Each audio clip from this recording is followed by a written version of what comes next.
I was sitting 3 rows from the front, just behind the faculty section, clutching a small bouquet of blue and white flowers I picked up from the gas station that morning. They were a little wilted, but they matched my son's school colors, and I'd promised myself I'd be there no matter how tired I was. Kian was seated on stage with the honor students, his tassel perfectly straight, his hands folded on his lap. My chest swelled watching him. 17 years old, top of his class, and still humble. I was proud, not just because of his grades, but because of the kind of young man he was becoming. Then Principal Norris walked up to the podium. He smiled that smug, polished smile he always wore at PTA meetings, the one that made you feel like you were lucky just to be breathing the same air. He began his speech like every principal does, thanking parents, teachers, the school board. He started listing some of the students by name, praising their families. "We're proud of our students from hardworking, upstanding families, doctors, engineers, business leaders," he said. The audience clapped politely. Then he paused. His voice took on a lighter tone. You could tell he was winding up for a joke. "And of course," he chuckled, "we don't recognize students whose moms clean the school." He glanced at the crowd, smiling. "But hey, someone's got to mop the floors, right?" Laughter exploded across the auditorium. Parents leaned back in their seats, shoulders shaking. Even some teachers laughed. I couldn't move. My face went hot. My ears burned. And right there on stage, my son lowered his head. He didn't laugh. He didn't look at anyone. He just stared at the floor like the words had hit him in the gut. For a moment, I wondered if anyone else knew he was talking about me. I wore my Navy uniform shirt, the one with the tiny custodial services patch on the pocket. I didn't have time to change after work. I'd barely made it here. And maybe I was easy to overlook on any other day. But not today. Not after that joke. I looked around the auditorium. Hundreds of people, parents in blazers, siblings with balloons, teachers adjusting sashes, all of them laughing. And I thought, I'm not invisible today. I'm the punchline. And still, I said nothing. I sat frozen, embarrassed for my son, angry at myself. Then a voice broke through the noise. Strong. Clear. "Then I guess I won't be donating $1 million to this school." The room went silent. The laughter stopped so fast it felt like the air had been sucked out of the building. A man stood up in the back row. Tall, gray suit, quiet kind of power. He wasn't laughing. He wasn't smiling. And in that moment, everything changed. "My name is Lena Drew. I'm 38, and for the past 6 years, I've cleaned the halls of Ridgepoint High School while the rest of the town sleeps. My shift starts at 10 p.m. and ends just after sunrise. By the time the students arrive, the trash cans are empty, the lockers are polished, and the bathrooms are clean enough for the principal's white gloves. I don't complain about my job. I don't feel ashamed of it. It's work. It's honest.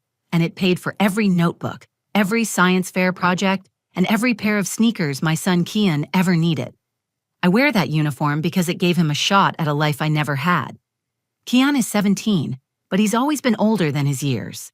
He doesn't talk much unless he's explaining something, usually something I don't understand, like the inner workings of his robotics team or how he's rewriting an app for fun. He's gentle with people. He listens before speaking. And even though kids at school knew what I did for a living, he never once asked me to drop him off around the corner. He always kissed my cheek, even in front of his friends. His father left us when Kian was 6. No explanation, no support, just gone. At first I thought maybe we could fix it. I tried holding things together, telling myself Kian didn't need to know the details, but even at 6, he knew. He watched me fall apart quietly. And when I finally stood back up, he stood with me. My father, Ellis Drew, moved in to help us after the divorce. He's a retired mechanic, the kind of man who can fix anything except the things life broke inside himself. He doesn't speak about my mother much. She died when I was 12. But when it comes to Kian, Grandpa Ellis is all heart. He drives Kian to school when I'm too tired. He sits in the bleachers at every science competition, shouting louder than anyone else. Sometimes I catch him tearing up when Kian talks about college. He thinks I don't notice, but I do. Graduation day started like any other shift. I worked until 5 that morning, mopped the cafeteria, wiped down the auditorium chairs. I saw the stage before anyone else did, before the balloons, the podium, the flags. I thought about Kian walking across it, tall and steady in his cap and gown. I wanted that image burned into my memory, so I took a photo on my old phone, even though the screen's cracked. I went home, showered, and steamed Kian's gown. He was nervous, pacing around like he had something to prove. I reminded him there was nothing he needed to prove to me. I already knew what he was made of. "Promise you'll sit close?" he asked, adjusting his tie. "Front row if they'll let me," I told him. "I want to see every second." He looked at me for a moment, not like a teenager looking at his mom, like a man searching for something solid. Then he smiled. "I'm going to make you proud today," he said.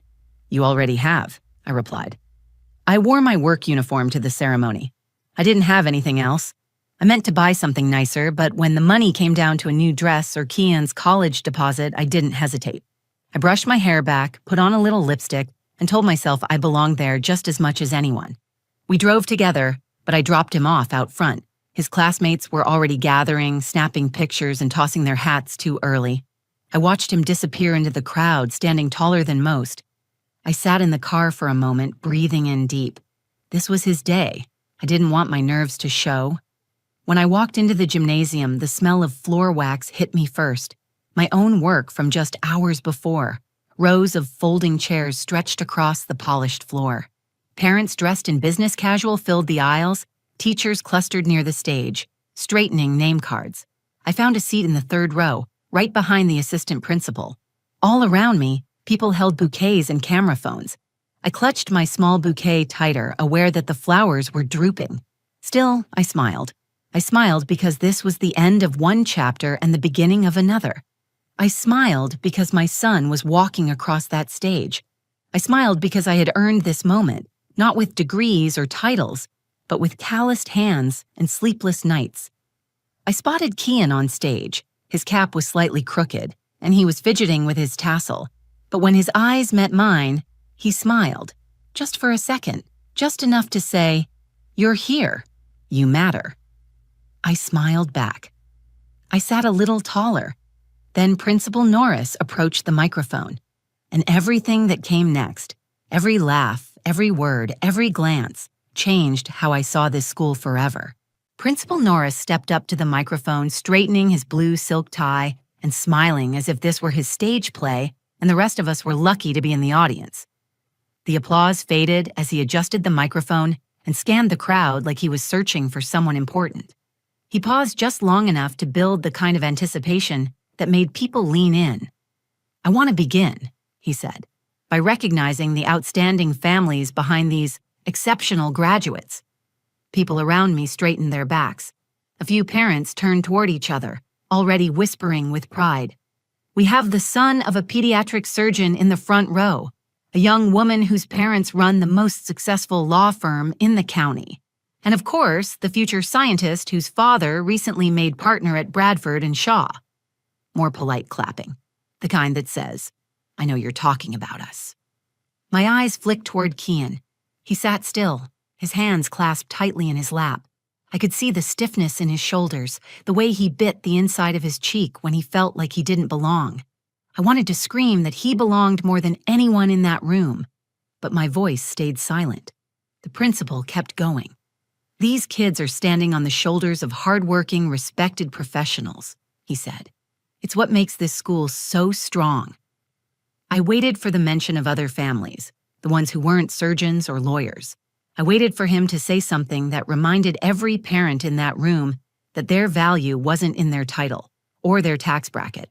But instead, he smiled a little wider, paused, and leaned toward the mic. "And of course," he said with a chuckle, "we don't recognize students whose moms clean the school."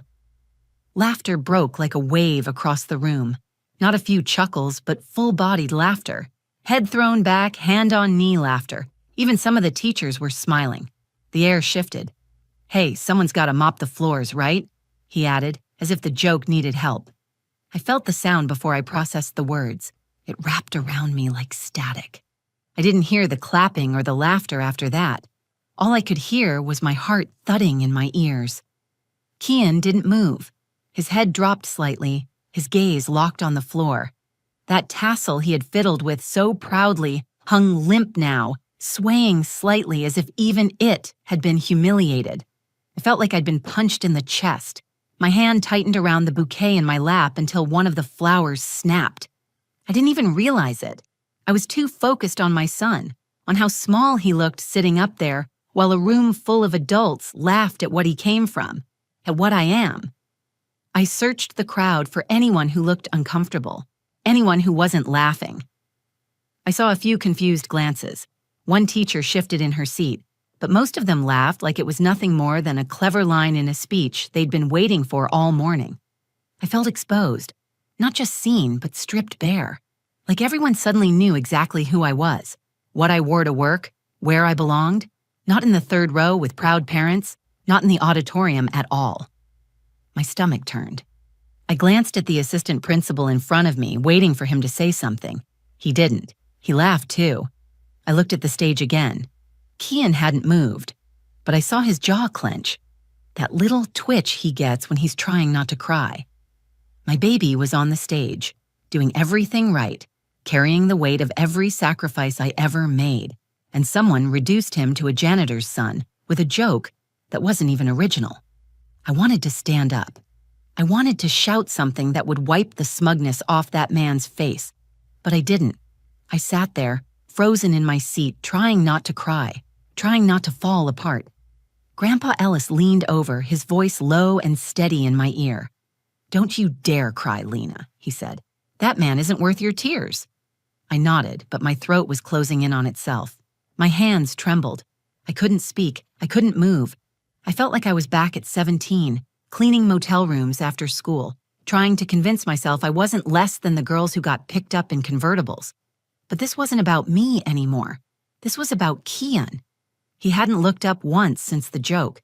He was still staring at the floor like it had swallowed the last bit of his pride. I whispered to myself, "I'm so sorry, baby." I didn't know if he could hear me. I reached for my purse, thinking maybe I'd leave, but I didn't. I couldn't. If I left, it would mean they were right, that what I do made my son worth less, that I didn't belong, and I couldn't give them that. So I stayed in my seat, surrounded by laughter, holding crushed flowers, praying that somehow someone would see what that joke had done, not just to me, but to the boy who had earned his place on that stage without ever asking for anything more than my presence in the crowd. The auditorium had never been so loud, and yet I'd never felt more alone. The laughter echoed, but it wasn't just noise. It was something sharp, something that pressed against my chest like a weight. I didn't care that people were laughing at me. I'd survived worse. I'd heard worse. But seeing Kian sit on that stage with his chin tucked to his chest, that's what did it. That's what made the humiliation unbearable. He didn't deserve that. He had earned every accolade, every handshake, every medal around his neck. He had stayed up all night studying for exams, built science fair projects from scraps, volunteered at the local shelter, tutored classmates who didn't understand math. Not once had he ever complained about who his mother was or what I wore to work. And now, in the moment that should have been his, someone turned him into a joke. I wanted to stand up and tell Principal Norris that he didn't get to define my son. But before I could move, before I could even breathe deep enough to steady myself, something happened. A voice rose from the back of the room. It wasn't loud. It didn't need to be. It was calm, firm, and impossible to ignore. "Then I guess I won't be donating $1 million to this school." Everything stopped. The laughter choked in people's throats. Heads turned. A few people looked confused, unsure whether it was part of the speech or a prank. I turned too. A man stood in the final row of the auditorium. Gray suit, pressed shirt, polished shoes. He looked like someone important, though I had no idea who he was. His face was unreadable, but his posture said he wasn't joking. Principal Norris looked up, squinting toward the back of the room, suddenly flustered. "I'm sorry?" the principal asked, his voice higher now, a nervous smile tugging at his lips. The man didn't move. He spoke again, louder this time. "I was prepared to announce a 7-figure donation to this school today. I'm an alumnus, class of 1991. My name is Victor Hale." A murmur passed through the crowd. The name meant something. I heard one of the teachers whisper that he was the CEO of some tech firm in Boston. A few heads turned toward him with widened eyes. Suddenly, every person in that room wanted to remember what they had just laughed at. "I came here today," Victor continued, "because I believed this school helped shape who I became. I believed it still stood for character, effort, and inclusion." He paused for a beat, his voice steady. "But after hearing a man in charge of young minds publicly belittle a student's mother for doing honest work, I've changed my mind." Nobody moved. Nobody spoke. Even the photographers had lowered their cameras. "I want to say something," Victor said, to the young man who lowered his head when that joke was made. Kian slowly lifted his gaze. He looked toward the back of the auditorium where Victor stood. My heart was pounding. "You are not defined by what your mother does for a living," Victor said. "You are defined by your integrity, your courage, and how you rise above ignorance." Someone started clapping. Just one person at first, then another. The sound spread through the audience like a wave, but this time it wasn't mocking. It was real. A few people stood. Others looked around, unsure of what to do, but nobody laughed now. Principal Norris looked lost. He started adjusting his papers, fumbling for something to say, but Victor didn't give him the chance. "Before I leave," Victor said, "I'd like to recognize one graduate personally." He stepped into the aisle and walked toward the front of the auditorium with calm purpose. The crowd parted for him as he approached the stage. He stopped at the edge, looked up at Kian, and extended his hand. "Kian Drew," he said, "would you come down here, please?" My son stood slowly, uncertain at first. He walked down the stage steps as every eye in the auditorium followed him. I wanted to go to him, to hold him, but I stayed in my seat watching with tears in my eyes. Victor reached out and shook Kian's hand, then turned to the crowd. "This young man is what excellence looks like," he said, "and I hope this school learns to measure people not by their parents' titles, but by the strength of their character." Then Victor turned to me. Our eyes met for the first time. "You should be proud," he said loud enough for the room to hear. "You raised a remarkable young man." I couldn't speak. My throat was tight, but I nodded. I mouthed the only thing I could manage. "Thank you." Victor turned back to Kian, put a hand on his shoulder, and said something quietly. Kian nodded, still in shock. The applause swelled again, louder now. Genuine. The kind of applause that carries weight. The kind that restores something broken. And in that moment, I realized the balance of power had shifted. For the first time all day, Kian stood taller.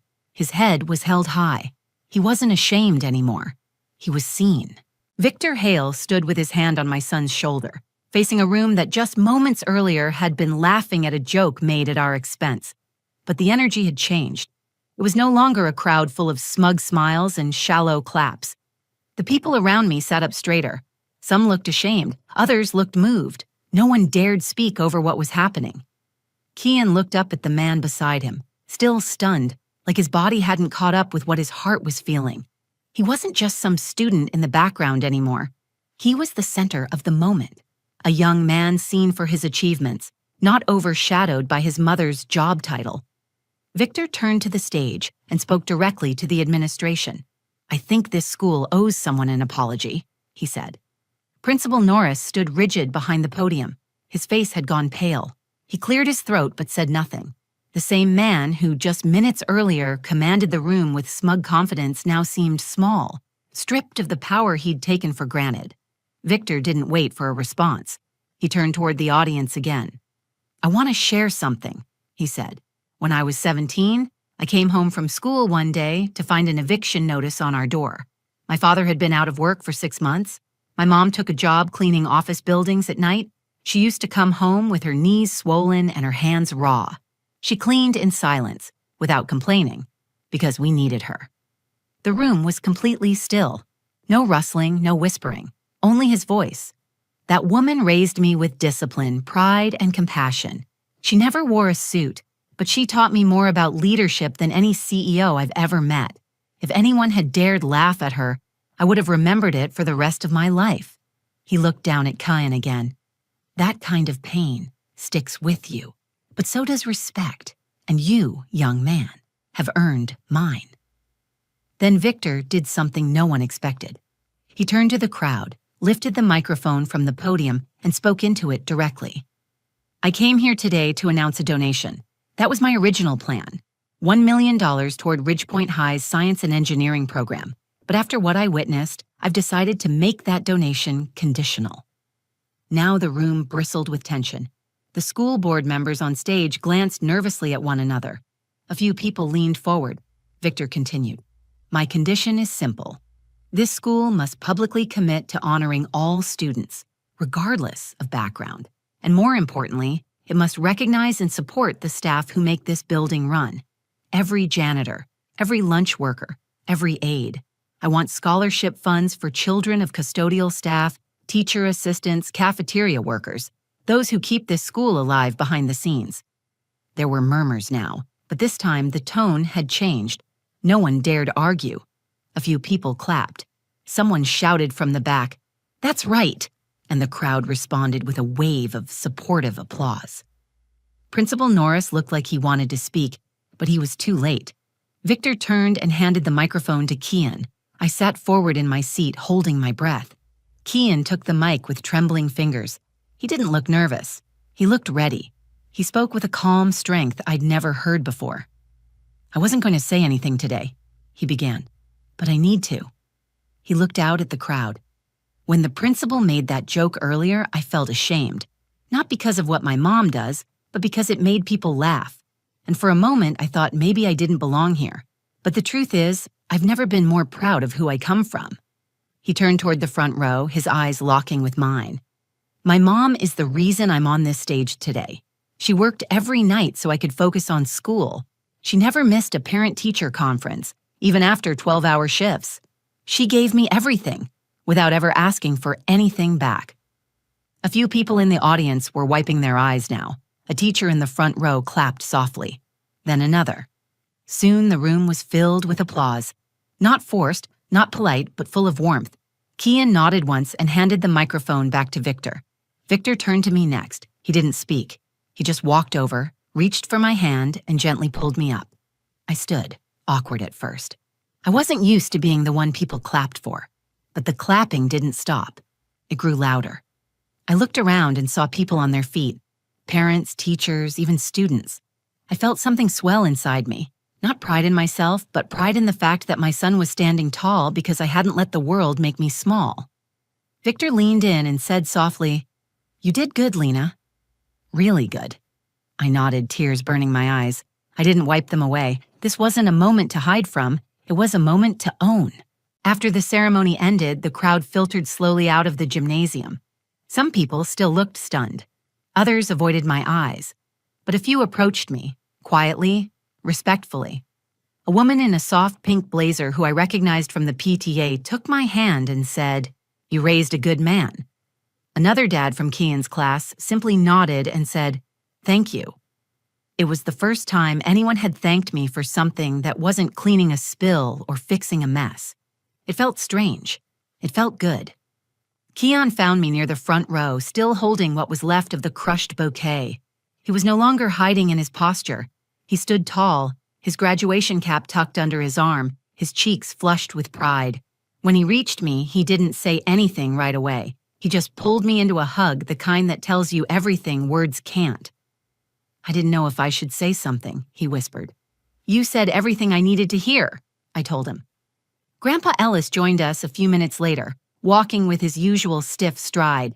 He didn't make a big fuss, but when he reached Kian, he put one hand on his grandson's shoulder and said, "Your mama carried the weight. Today, you lifted it." Kian smiled at him and nodded. We walked out into the parking lot together. The sky had turned a soft gold, and the breeze carried the scent of fresh-cut grass and summer starting to wake up. I looked up at the school one last time before we left. The building didn't look different, but something inside me had changed. For so long, I had accepted my place at the edge of the room. I did my job, kept quiet, stayed in the background. I thought that was strength. That silence was dignity. But that day, something cracked open. Not in a way that made me feel broken, but in a way that finally let the light in.